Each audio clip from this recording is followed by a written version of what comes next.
Assalamualaikum warahmatullahi wabarakatuh. Perkenalkan, saya Liza Tazkiyatuz Zahra dari kelas TS 21C akan menjelaskan tentang teknologi informasi dan juga sistem informasi dengan perbedaannya.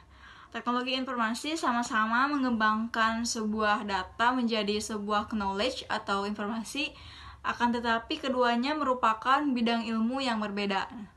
Nah, sebelum kita bahas terlebih dahulu perbedaan data dan informasi. Informasi adalah data yang diolah menjadi sebuah bentuk yang berarti bagi penerimanya dan bermanfaat untuk pengambilan keputusan. Nah, intinya data itu fakta mentah, sedangkan informasi adalah data yang diolah untuk membantu pengambilan keputusan. Nah, contohnya data penjualan dari tanggal sekian sampai sekian diolah agar data tersebut menjadi informasi berupa produk paling best seller, omset penjualan, customer paling loyal, dan persebaran kota pembeli. Teknologi informasi dan sistem informasi. Teknologi informasi adalah suatu cara bersifat teknologi yang digunakan untuk membuat, mengubah, menyimpan, mengkomunikasikan sebuah data menjadi informasi. Sistem informasi adalah suatu cara membangun dan menerapkan teknologi informasi yang telah dikembangkan ke dalam sebuah proses bisnis.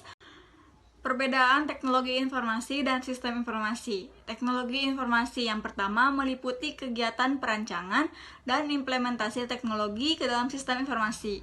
Nah, yang kedua berhubungan dengan hardware dan software. Yang ketiga bertujuan untuk menentukan pengolahan, penyimpanan, penyebaran informasi dalam bentuk komputer digital. Yang keempat dituntut untuk memahami logika matematika dan algoritma dalam pemrograman komputer. Nah, yang kelima contohnya penggunaan logika dalam pencarian, manajemen data, dan penerapan kecerdasan buatan. Nah, adapun sistem informasi. Namun, TI dan SI saling berkaitan karena sistem informasi tidak akan bisa berjalan tanpa adanya teknologi. Nah, yang kedua, dan teknologi pun tidak dapat berjalan tanpa adanya sistem. Yang pertama, meliputi kegiatan untuk memastikan bahwa teknologi informasi yang digunakan sejalan dengan proses tujuan bisnis. Yang kedua, gabungan dari bisnis, ekonomi, manajemen, dan ilmu komputer. Yang ketiga, bertujuan untuk mengembangkan dan mengelola sistem secara efisien untuk kepentingan bisnis. Yang keempat, dituntut untuk memahami hal-hal manajemen proyek, manajemen produk, manajemen bisnis. Yang terakhir, yang kelima, yaitu contohnya menyusun program kerja, mengatur keuangan proyek, manajemen proyek berdasarkan waktu dan biaya, mengukur kualitas produk, evaluasi proyek, membuat laporan. Nah, sistem dan aplikasi. Setelah tahu perbedaan antara TI dan SI, sekarang ada perbedaan sistem dan aplikasi. Sistem itu kumpulan elemen untuk mencapai tujuan tertentu. Nah, contohnya sistem operasi, sistem informasi akademik, sistem ERP atau Enterprise Research Planning. Aplikasi adalah bagian dari sistem yang melakukan tugas yang diinginkan pengguna. Contohnya aplikasi kalkulator, aplikasi Office, aplikasi Google Drive, aplikasi absensi. Maka sistem adalah hal yang lebih luas, sedangkan aplikasi itu bagian-bagian dari sebuah sistem. Peran sistem informasi. Yang pertama, berpartisipasi dalam pelaksanaan tugas-tugas. Yang kedua, menghubungkan perencanaan, pengerjaan, dan pengendalian dalam sebuah subsistem. Nah, yang ketiga, mengkoordinasikan subsistem-subsistem. Yang keempat, mengintegrasikan subsistem-subsistem. Nah, macam-macam teknologi informasi. Dalam hal teknologi web development, ada banyak teknologi yang diterapkan. Yang pertama ada JavaScript. Ini adalah sebuah bahasa pemrograman yang berkembang sangat pesat melahirkan teknologi-teknologi dalam pembuatan sistem berbasis web maupun mobile. Memang dulunya JavaScript ini untuk kebutuhan front-end sebuah website, akan tetapi sekarang sudah bisa mengelola bagian back-end atau komunikasi dengan server. Teknologi-teknologi dari JavaScript ada AJAX, jQuery, Node.js, Angular. Yang kedua HTML dan CSS. Ini adalah sebuah teknologi yang berguna untuk membuat front end atau antarmuka website. HTML saat ini sudah masuk versi 5, sedangkan CSS sampai versi 3. Pengembangan CSS ini ada framework khususnya yaitu lahir Bootstrap ataupun Metro UI. Framework ini adalah sebuah kerangka kerja dan untuk bahasa pemrograman PHP. Contoh yang populer yaitu Laravel, CodeLniger. Nah, itu bisa dimanfaatkan untuk bagian backend atau komunikasi dengan server. Yang keempat ada CMS atau Content Management System.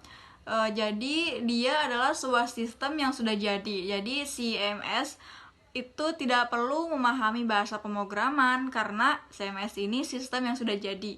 Tinggal dikelola konten oleh user. Seperti contohnya CMS WordPress, Joomla, dan Moodle. Yang kelima ada web service. Beberapa teknologi web service diantaranya REST, SOAP, AWS, Azure itu dari teknologi development. Sekarang untuk teknologi mobile development ada teknologi bahasa seperti yang pertama ada Java and Kotlin. Ini adalah bahasa untuk membangun Android native atau aplikasi Android. Yang kedua ada React Native. Ini adalah library besutan Facebook berbasis JavaScript untuk membangun mobile app atau Android and iOS. Yang ketiga ada Flutter. Ini adalah library besutan Google berbasis bahasa Dart untuk mobile app atau Android and iOS. Yang keempat ada VWA atau Progressive Web App. Dia adalah aplikasi web yang difokuskan pada mobile, tetapi mekanisme load time yang lebih cepat karena ada mekanisme-mekanisme yang disusun sehingga ketika diakses itu bisa lebih cepat. Nah, sekarang ada macam-macam sistem informasi. Yang pertama ada sistem informasi akademik. Dia adalah sistem informasi yang mengelola kebutuhan dan proses bisnis yang ada di sebuah akademik baik sekolah maupun perguruan tinggi. Nah, yang kedua ada sistem informasi keuangan yang di dalamnya mengelola data uang masuk, uang keluar. Yang ketiga ada sistem informasi pemasaran. Yang di dalamnya ada manajemen produk, bagaimana produk tersebut dipasarkan secara online. Ada manajemen stok, di dalamnya ketika ada penjualan, ada stok yang berkurang, kemudian ada perhitungan total penjualan, total omset, penghasilan, dan sebagainya. Yang keempat ada sistem informasi SDM, yaitu sumber daya manusia, yang mengolah sumber daya manusia seperti karyawan, guru, dosen, kemudian mengelola kenaikan jabatan. Nah, yang kelima sistem informasi akuntansi. Dia yang mengelola neraca laba rugi, hutang piutang dan sebagainya. Yang keenam ada sistem informasi manufaktur. Nah, ada sistem yang menampung itu semua kecuali sistem akademik. Itu dalam sebuah IRF, Enterprise Research Planning. Ia adalah sebuah sistem yang diterapkan untuk perusahaan dalam mengelola perusahaannya.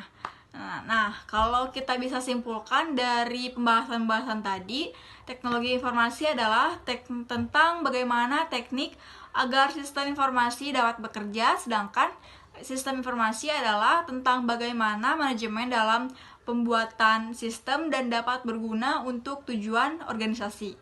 Nah, kemudian aplikasi dalam sebuah perangkat lunak untuk menjalankan tugas tertentu yang lebih spesifik, dan aplikasi adalah bagian dari sebuah sistem informasi. Sekian dari saya. Wassalamualaikum warahmatullahi wabarakatuh.